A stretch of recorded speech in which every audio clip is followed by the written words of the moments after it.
awas tuh. Kemarin.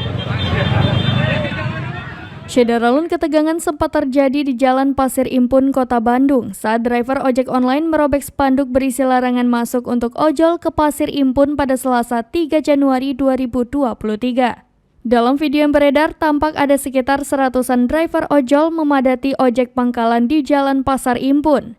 Keributan di ojek pangkalan Pasir Impun itu ditenggarai kasus sehari sebelumnya pada Senin 2 Januari 2023 diduga antara driver taksi online dengan oknum ojek pangkalan Pasir Impun.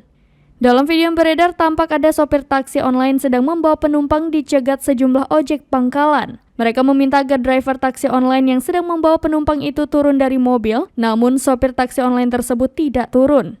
Penumpang taksi online juga memohon agar bisa melanjutkan perjalanan karena harus menjenguk orang meninggal.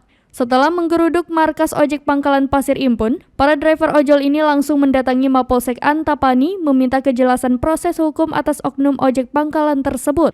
Kedua belah pihak kelompok driver ojek online maupun ojek pangkalan ini kini dibawa ke Polsek Antapani untuk dimediasi.